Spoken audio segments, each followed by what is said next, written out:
3 coups, vous vous souvenez? Quand vous aviez d'abord ce que l'on appelle précipité, c'est-à-dire, on faisait comme ça,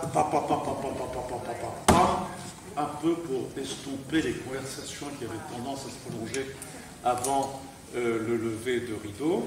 Et puis ensuite, vous aviez les 3 coups à proprement parler, qui étaient 1, taisez-vous, 2, concentrez-vous, 3, écoutez. Alors, j'ai mis Hugo au bistrot comme titre de spectacle. Hugo n'était pas tellement au bistrot, c'est moi qui vais souvent dans les bistrots pour jouer ce spectacle-là. Vous allez voir dans un vrai grand et sublime théâtre, un très très bon théâtre. Mais parce que je trouvais que c'était très important un peu de désacraliser. Ne pleure pas, mourons plutôt que n'ai un monde, je te le donnerai, je suis bien malheureux. Vous êtes mon lion. Oui, criez la part du ventre, oui, vas-y, oui. Superbe et généreux. Il est bien évident que le jour de la première représentation, mademoiselle Mars, au lieu de dire « Vous êtes mon lion », dit « Vous êtes mon seigneur ». Superbe et généreux.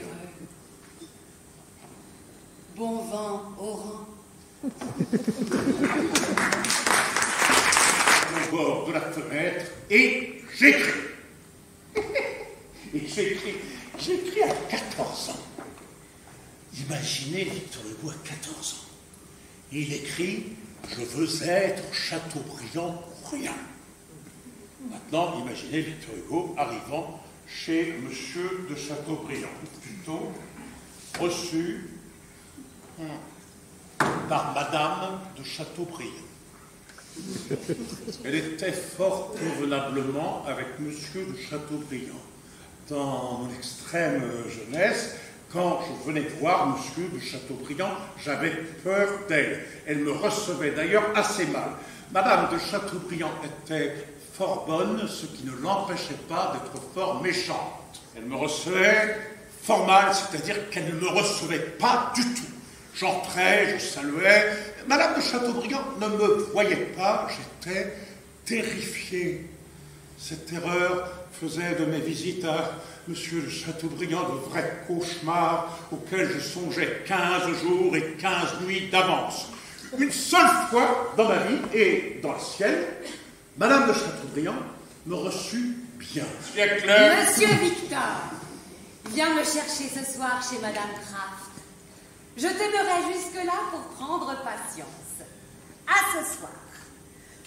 Ouh, ce soir. Oh, ce soir. Ce sera tout.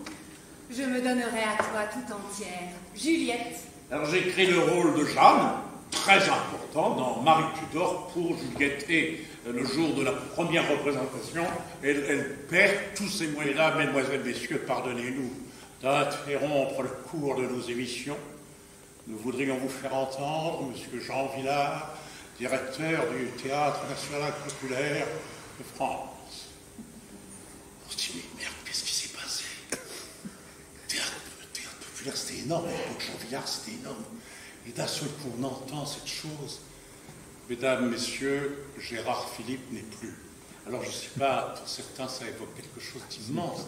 Mais c'est vrai que Gérard Philippe, c'était un ange qui survolait le théâtre, le cinéma, l'Europe, le monde, Avignon, tout. C'était une énorme vedette en France. C'était un jeune homme de 38 ans et il était mort comme ça brutalement. Et c'était terrible pour moi. Et j'entends, il avait, et ce lien de vous à lui, de lui à vous, seule la mort pouvait le rompre. Elle l'a fait. Il avait les dons de la grâce. Alors déjà, ça, c'était bouleversant, mais en plus, c'était la première fois que je voyais ma maman pleurer, que la destinée, et que de combinaisons mystérieuses pour aboutir à ce ravissant petit soleil jaune aux rayons blancs. Il a fallu un théâtre et un incendie, ce qui est la gaieté d'une ville et ce qui en est la terreur, l'une des plus gracieuses inventions de l'homme et l'un des plus redoutables fléaux de Dieu, des éclats de rire pendant 30 ans et des tourbillons de flammes pendant 30 heures. Pour produire cette pâquerette joie de ce moucheron. Victor Hugo.